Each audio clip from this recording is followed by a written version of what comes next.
Soit D une droite de l'espace, alors nous supposons que la droite D est munie d'un repère, c'est-à-dire d'une origine O et d'une orientation. Le temps est mesuré par une horloge. Le mobile M se déplace au cours du temps sur la droite D et Q de T est la position, c'est-à-dire l'abscisse de M à l'instant T. La vitesse et l'accélération de M sont donc les fonctions T donne Q' de T, c'est-à-dire la dérivée de la position par rapport au temps, et l'accélération T donne Q seconde de T, c'est-à-dire la dérivée seconde de la position par rapport au temps. Le référentiel du laboratoire, c'est-à-dire la pièce dans laquelle sont effectuées les mesures de la position du mobile, est galiléen si et seulement si le principe fondamental de la dynamique est satisfait, c'est-à-dire que la résultante des forces que nous notons F de t appliquée à m à l'instant t est proportionnelle à l'accélération q seconde de t du mobile m. Le coefficient de proportionnalité est exactement la masse inerte petit m de m. C'est d'ailleurs la définition de la masse inerte.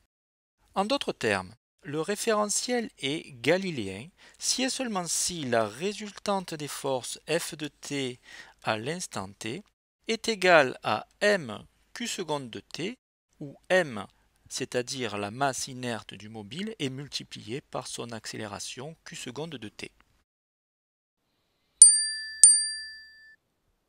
Supposons que m se déplace sur la droite D rapportée à un repère d'origine O.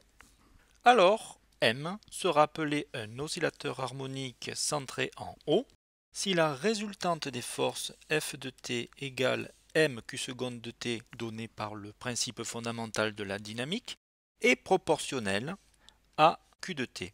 Si d'autre part F de t est dirigée vers le centre d'oscillation, enfin, la constante k de l'oscillateur est le coefficient strictement positif tel que F de t égale moins k q de t. En d'autres termes, si le mobile M est un oscillateur harmonique qui se déplace sur la droite D d'origine O, et si q de t est le déplacement de M au cours du temps, alors la résultante des forces appliquées à M est de sens inverse au déplacement. Cela signifie que la force appliquée à M est une force de rappel. Supposons donc que le mobile M, de position Q de t, soit un oscillateur harmonique avec M, sa masse inerte, F de t, la résultante des forces appliquées à M à l'instant t, et K, la constante d'oscillation. Alors nous avons F de t égale m q seconde de t, ça c'est le principe fondamental de la dynamique qui nous le dit, et d'autre part, F de t égale moins k q de t, c'est exactement la définition de l'oscillateur harmonique que nous venons de donner. En identifiant les deux expressions de F de t, il vient alors m q seconde de t égale moins k q de t.